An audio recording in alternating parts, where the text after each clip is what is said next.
In 1866, 2 years after George Elphiston Dalrymple had arrogantly informed the Wagome in the Cardwell district opposite Hinchinbrook Island that he had come to take the land and that they must not interfere, John Ewan Davidson recorded that the blacks were pursued and shot down.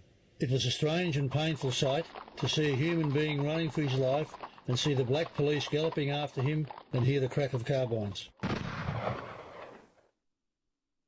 The Djurubal and Girame were to experience many more violent encounters, particularly after the wreck of the Maria on the Barrier Reef in 1872. Some survivors were killed by local Aborigines, and others were looked after. From Cardwell came a retribution party with Sub-Inspector Robert Arthur Johnston and his troopers, and a posse of local settlers who annihilated the Djuru opposite Dunk Island. In the rainforests inland from Cardwell, the late Girame elder, Jack Marita. One day my uncle come over from Kennedy Valley to visit the people here, and he had some relatives here. And as he come, and there was silence, it sounds like nobody was around. And he come a bit closer, and he looked. It's not a sign to anyone movement of anybody. So he come a bit closer and he can smell that big stink, smell very strong. So he walked right up to the camp and he seen it, the dead bodies are laying everywhere. And he believed that they was all been poisoned with the strychnine. It was gold that brought Europeans to far north Queensland in October 1873 to the Palmer River goldfield. Over 90 miners and government officials landed as the precursor to thousands of new arrivals. Some 110 individuals made up this first party, which was then involved in 3 collisions. Nearly 50 years later, William J. Webb recalled, "The stars were still shining.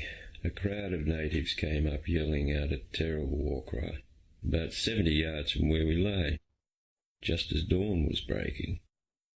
We fired over their heads, but some of the men fired straight back at the blacks, some of whom fell.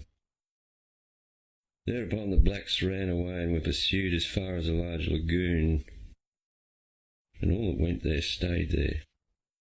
This became known as Battle Camp, where between 80 and 150 Gugawara were killed, which was later compounded by the poisoning of waterholes. A myriad of other lesser-known conflicts and killings continued as miners and pastoralists moved across Cape York.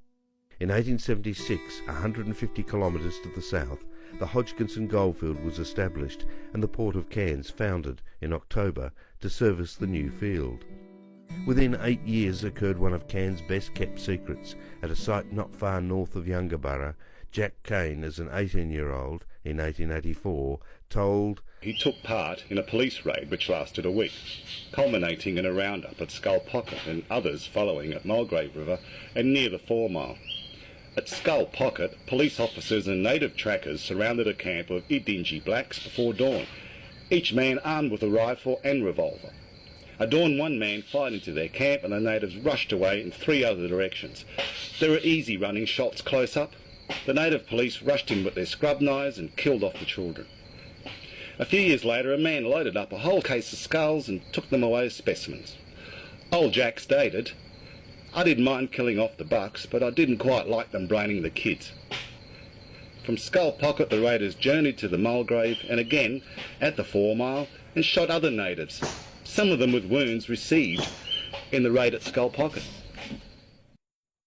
Koyan, Michael O'Leary, later recalled, "Most imposing sight was when we struck Skeleton Creek. For nearly every stump of tree had a nigger's skull, as a trophy to the days when dispersing was the law. I strolled around and counted 16 of these gruesome relics." Depredations were sometimes followed by the murder of a white man, which regularly led to a violent European response. One John Clifford disappeared from the Russell River gold diggings and his body found in late July 1889. As a result of this murder, a massacre occurred at the site which became Butcher's Creek. The late Najangi elder, Molly Raymond, recalled her mother, Granny Emily, finding her husband shot and hung up on a tree. But still alive, he tried to push his stomach back but couldn't. Molly's mother and grandmother found refuge with the Mullumbala Yidinji on the Mulgrave River. As all their people up the top of the range had been attacked at the Crowbury ground, and because the police were around the district all the time, around Haverton Way, hunting and killing people, one girl was dragged through a blazing campfire by the native police. She escaped and hid in a log, but they found her and they killed her, and then the native police were sitting down and cutting her up like meat.